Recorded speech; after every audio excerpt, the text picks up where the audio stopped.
పిల్లలు, మీరు నన్ను గుర్తుపట్టారా? నేను మీ జాతీయ పక్షి నెమలిని. రంగురంగుల పింఛాలతో చూడడానికి ఎంతో అందంగా ఉన్నాను కదా. నన్ను మన జాతీయ పక్షిగా 1963 జనవరి 31న ప్రకటించారు. అందం నాట్యమంటే అందరూ ఆడవారివే అంటారు కదా. కానీ మా నెమల్లో ఆడనెమలికి చిన్న తోక ఉంటుంది, మగనెమలికి అందమైన పెద్ద తోక ఉంటుంది.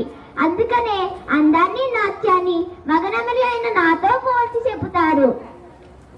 నేను అన్ని పక్షులకి రాజు అనడానికి నా తలపైన ఉన్న కిరీటమే నిదర్శనం. కుమారస్వామి వాహనాన్ని నేను. నన్ను మీ జాతీయ పక్షి అంటున్నారు, కానీ మీరేం చేస్తున్నారు?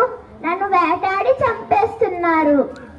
వాతావరణ కాలుష్యం వల్ల మా జాతి అంతరించిపోతుంది. అందుకే మీరందరూ వాతావరణాన్ని కాపాడండి, మమ్మల్ని రక్షించండి. నాకు నల్లని మబ్బులన్నా వర్షమన్నా చాలా ఇష్టం. అందుకని ఆ సమయంలో నేను పురివిప్పి మరీ నాట్యం చేస్తాను. ఈ రోజు నేను మిమ్మల్ని అందరినీ చూసి చాలా సంతోషంగా ఉన్నాను. అందుకనే మీకోసం నేను ఇప్పుడు నాట్యం చేస్తాను, చూడండి.